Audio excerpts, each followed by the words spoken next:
So the new 8th inning program dropped today in MLB The Show 21. So I thought what we would do is go through the entire program, go through all of the choice packs of players you can choose, and help you guys make the right decisions on which players you should choose in each pack. From the inning bosses to the other players on your way up, we're going to go through all the players today and give my thoughts and give you guys a push in the right direction as we work on this next 8th inning program for the next 28 days or so. Let's get into it.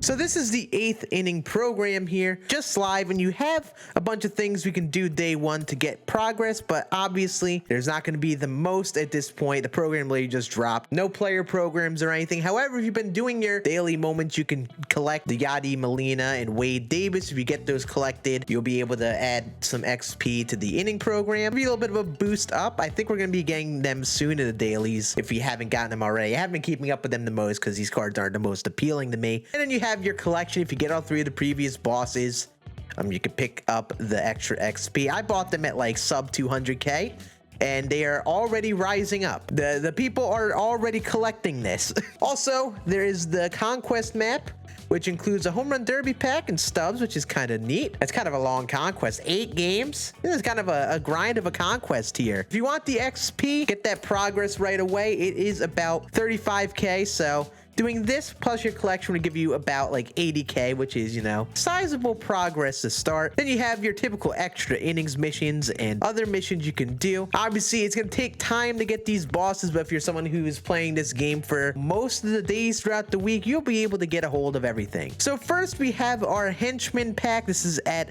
100,000 XP. They have this pack in every single one of them. The cards they have are 95 Blake Snell, which could be a usable starter. I mean, 4-pitch mix is not the best. The hits per 9, 111. Sheesh. That's better than a lot of other cards. I mean, other than the control, this card could probably be pretty filthy. Unless you're Kevin Cash trying to pull this guy early in games. I don't picture you doing well, you know, for a starting pitcher at this point in the game. Definitely expect a little more. A nice award series, though. Prime Ryan Klesko. He's a first baseman. Interesting. He's got those righty splits. Again, this is like a BR type card. One of those cards you're not going to really use on your God Squad, but these prime cards have been especially rare as of late. So if you're someone who's focusing on collections, that will likely be valuable to you. And then 95 overall Troy Percival, 300 save club. And in terms of a reliever, actually looks pretty solid. The hits per 9 and Ks per 9 is pretty nice. That's like top tier. But you know, the control and the pitch mix is just not the best ever. It's very basic. If you sit dead red fastball,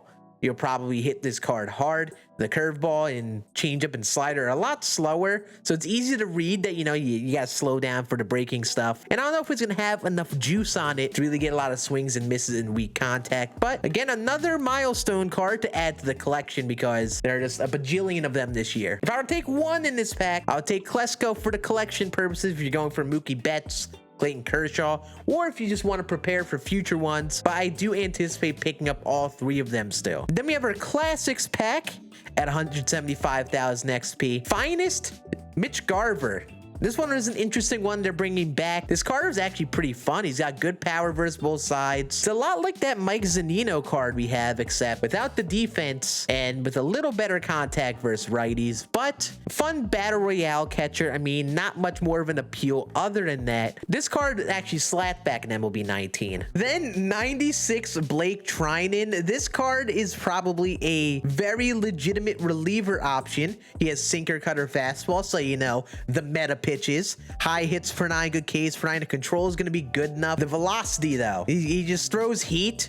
He's got all the cheddar, and this card is probably going to be one worth throwing in your pen if you are looking for a last couple of relievers to add. Definitely a really top tier card they brought back here. And then 95 Finest Brian Anderson, and you know, you look at the card, it's not bad, just can play basically anywhere. Usable hitting attributes. Back in MLB 19, this is like our end game type player. This card really doesn't make many teams at all. I mean, good for the Miami Marlins team, but not much more than that. Listen, they're all finest cards. You'll likely be able to use this for an upcoming finest collection if they drop that in an upcoming Team Affinity collection. I would get all 3.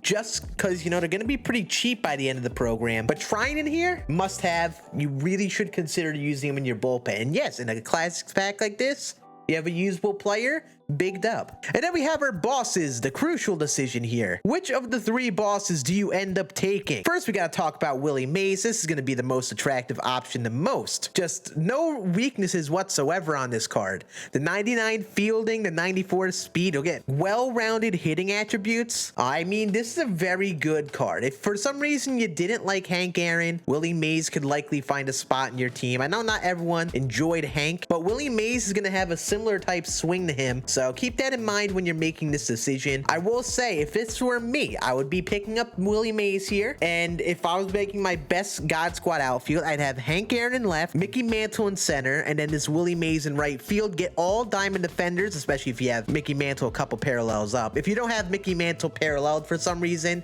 then move Mickey and leave Willie in center. And I think those are like the top outfielders in the game. I'm slightly hesitant only because I love Hank, I love Mantle, and it's like, who gets taken out? I mean, I could take out Bellinger, but that takes out a lefty from my lineup. But definitely a top tier outfielder here. And yeah, he could play first too. But I think at this point in the game, you only play him at first if you have other options in the outfield you really like, or you just don't like Frank Thomas, or you don't have Lou Gehrig. You know, you could consider playing his card there too. Then Ernie Banks. This is a top tier shortstop still. I know it's not the most attractive card in comparison to Willie Mays. That card just is unreal. But Ernie has good defense and great hitting, well-rounded. I used his 94 card to start off the year, and I actually was a fan of it, despite me usually hating his cards each year. Something with how they had tuned swings to kind of be similar this year, or at least seem quicker. Ernie was one of those dudes I felt like got a better swing, and a lot of people enjoyed his first card. This is going to be a must try. The big thing with Ernie is the power.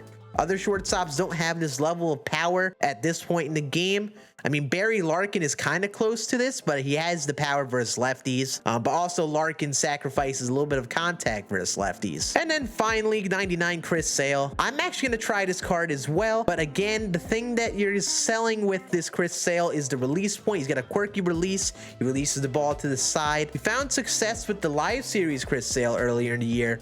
I definitely would give him a go. I know people are going to look at that hits per 9. They're going to be a little underwhelmed, and I get it. In the end game here, we definitely want more than 101 hits per 9 on a starting pitcher. He's not going to be like an ace level starter, but likely a back end of the rotation starter if you do give him a go. The quirkiness does play. I promise you it does. He's got to really be creative with the pitch mix and change up your pitching strategy a bit in comparison to someone like, say, Verlander or DeGrom, where you don't have a quirky release. So if you were to ask me, Willie Mays is probably going to be the most popular pick, no doubt. If you liked Hank Aaron and you like Mickey Mantle and you have another outfield like Bellinger or Vlad, you don't have to take Willie, but I think he's going to be the most long-term used player. Ernie Banks, I think, is very, very good for right now because there isn't really any runaway best shortstop. But, you know, when we get some current live series players as boosted cards like Bo Bichette, Fernando Tatis Jr., I think people are going to eventually move on from Ernie. So mentally be prepared for that if you do decide to go for him. And, you know, if for some reason you're a Red Sox fan, you're just looking for a starter, Sale will be a solid choice too. But Willie Mays is the no doubt guy, right? Like, he's the guy to take here. And that's perfectly fine. It's like the Hank Aaron program last time where he was kind of the no doubt guy.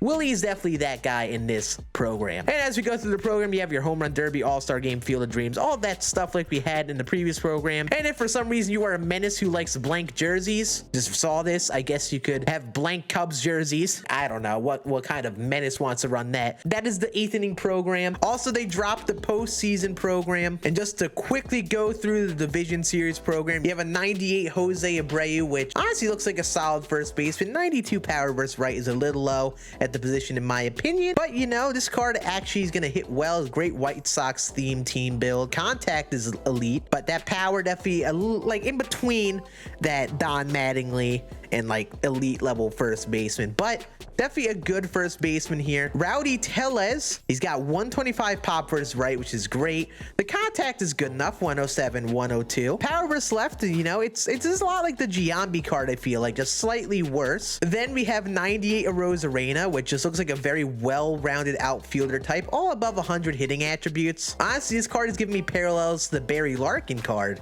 but as an outfielder with slightly lower defense. Should be a very fun card if you are a fan of Arozarena. Then we have 98 Jock Peterson. Should be a great bench bat versus righties, also good versus lefties. Gold fielding is tolerable, but you definitely want to only play him in the corner outfield or first just because of the 46 speed. 98 starting pitcher, Julio Urias. I'm interested because they made him a starter and not a reliever because he came in out of the bullpen his second game. But this is a solid starter. I mean, I think I would rather use Chris Sale than Julio here, but you know, the pitch mix is going to be all right. He's going to fit that Dodgers theme team, but nothing much more than that. 98 Lance McCullers. Oh, this card actually might be a little scary. He's got sinker, cutter. He's got that meta pitch mix like we always talk about. A solid slider, changeup, knuckle curve, but the hits per 9.